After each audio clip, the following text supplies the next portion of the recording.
नमस्कार मित्रों, एस्ट्रो तारे में आपका बहुत बहुत स्वागत है।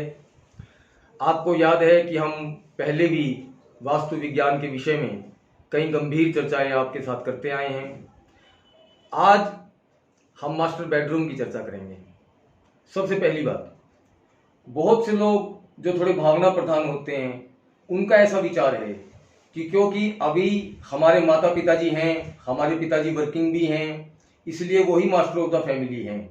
तो दो तीन बातें जो बड़ी बारीक हैं, आपको बड़े ध्यान से समझनी चाहिए। एक, पहली बात, सनातन धर्म में, हिंदू परंपरा में, जब आपके बड़े पुत्र का विवाह हो जाए, जब आपके बड़े पुत्र का, माने किसी भी पुत्र का, नेचुरली जो सबसे बड़ा होगा उसका विवाह सबसे पहले होगा, और आजकल तो एक एक संतान है इसलिए सवाल ही नहीं रहा। आपके बड़े पुत्र का विवाह हो जाए तो क्योंकि आपका बड़ा पुत्र गृहस्थ आश्रम में प्रवेश कर गया है तो आपको तुरंत वानप्रस्थी हो जाना चाहिए। ऐसी हमारी परंपरा है, ऐसी हमारी परंपरा है। अब वास्तु विज्ञान में 3 प्रकार के कमरे होते हैं, होते कई प्रकार के हैं, लेकिन अगर परिवार का स्ट्रक्चर देखा जाए तो 3 प्रकार के कमरे होंगे। कौन कौन से? सबसे पहला कमरा होगा मास्टर बेडरूम, उसके बाद कमरे बनेंगे चिल्ड्रन रूम, और 3 नंबर पे कमरा बनेगा पेरेंट्स बेडरूम। पेरेंट्स बेडरूम माने अभिभावकों का कक्ष, माने माता पिता का कमरा। अब आप पुनः विचार करें कि यदि माता पिता ही मास्टर ऑफ द फैमिली है तो पेरेंट्स बेडरूम का जो कंसेप्ट है वास्तु में कि पेरेंट्स बेडरूम मास्टर बेडरूम से अलग होता है, तो यदि parents he master of the family है तो पेरेंट्स बेडरूम और मास्टर बेडरूम अलग अलग क्यों बनाया जाता? विचार करो। जैसे ही बेटा विवाहित हुआ, उसका विवाह हो गया, बहू घर में आ गई, अब उसने गृहस्थ आश्रम में प्रवेश कर लिया, अब वो मास्टर ऑफ द फैमिली हो गया।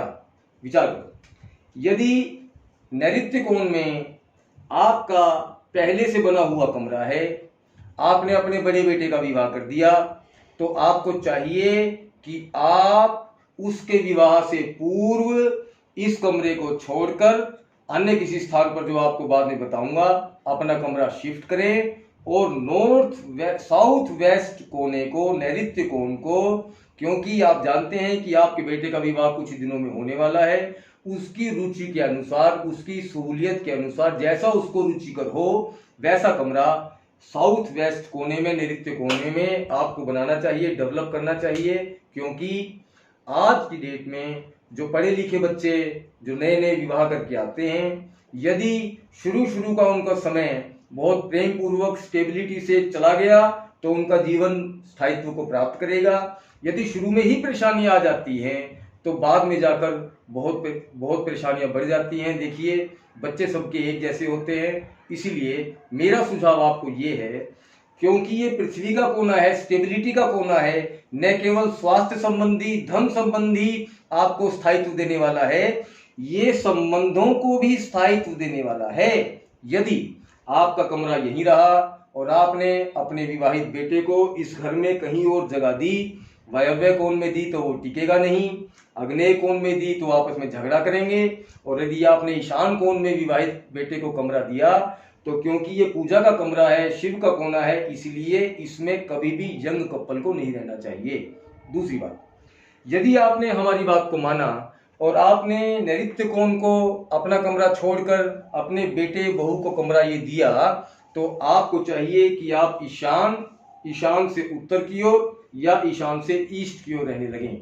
यदि ईशान कोण में, क्योंकि आमतौर पर शौचालय नहीं बनाया नहीं जाता, अगर ईशान कोण में माता पिता का कमरा है, यदि आप खुद इस समय वीडियो देख रहे हैं और आपको निर्णय करना है कि आप अपने माता पिता का कमरा कौन से कोने में बनाएं, तो यदि ईशान कोण में माता पिता का कमरा बनाया जाएगा तो उनका मन शांत रहेगा, शरीर में रोग कम रहेगा। यदि पहले से कोई दवाई खा रहे हैं तो वो दवाई कम खानी पड़ेगी, कम दवाई ज्यादा असर करेगी, और ईशान कोण में उनको स्वास्थ्य और अपनी भीतर से खुशी उनको मिलेगी, उससे उनको और स्वास्थ्य संबंधी परेशानियां कम हो जाएंगी।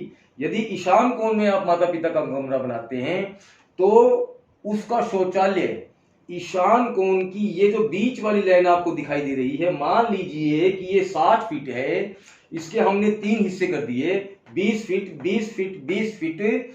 तो ईशान कोण की जो 20 फीट की लाइन है, ये लाइन छोड़कर आपको वो शौचालय नॉर्थ में कहीं बनाना चाहिए।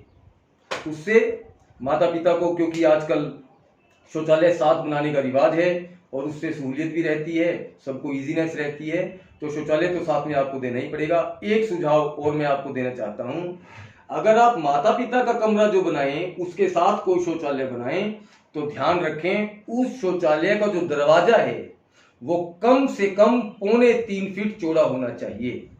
हमारे जब हम बच्चे थे उस समय सब दरवाजे एक साइज के हुआ करते थे, बाद में हम देखने लगे कि जो शौचालय का दरवाजा है कोई 2 फुट का बना रहा है, कोई 2.25 फुट का बना रहा है। लेकिन यदि माता पिता के कमरे का दरवाजा आप 3 फुट या 3.25 फुट, उससे कम नहीं रखना चाहिए। अगर रखते हो तो कल को खुदा ना खास्ता कभी आवश्यकता पड़ती है, कोई गेस्ट आए हैं, वो व्हील चेयर पर हैं या किसी को सहारा देकर आप चाहते हैं कि हम उसको शौचालय में ले जाएं, तो वो दरवाजा पहले से ही वेल प्लान इतना चौड़ा होना चाहिए कि आपको बाद में परेशानी ना हो। तो एक बार मैं दोबारा कंपाइल करूंगा विषय को। यदि आपको मास्टर बेडरूम के लिए best to best option select करनी है तो मेरा आपको व्यक्तिगत सुझाव है कि आपको साउथ वेस्ट में ही मास्टर बेडरूम बनाना चाहिए। यदि कोई ये समझता है कि मैं मास्टर ऑफ द फैमिली हूं और मेरे बेटे का विवाह हो गया तो क्या हो गया, अभी भी परिवार मैं ही चला रहा हूं, तो ये कंसेप्ट गलत है। जैसे ही आपके बेटे का विवाह हो जाए आप तुरंत वानप्रस्थ में आ जाएं। यद्यपि आप कितना ही काम करें, बहुत लंबे समय तक काम करें, लेकिन यदि आप अपने बच्चों का भाग्य चमकाना चाहते हैं, आप चाहते हैं कि आपका बेटा घर की जिम्मेवारी को समझे, अपने परिवार को बढ़ाए, पाले और जीवन में तरक्की करे, तो आपको साउथ वेस्ट कॉर्नर अपने विवाहित बेटे के लिए छोड़ देना चाहिए। आशा है कि मेरी बातें आपके जीवन में उपयोगी सिद्ध होंगी और आपके लिए लाभदायक रहेंगी। बस आज इतना ही। एस्ट्रो तारे का बहुत बहुत धन्यवाद करते हुए आपका भी बहुत बहुत धन्यवाद।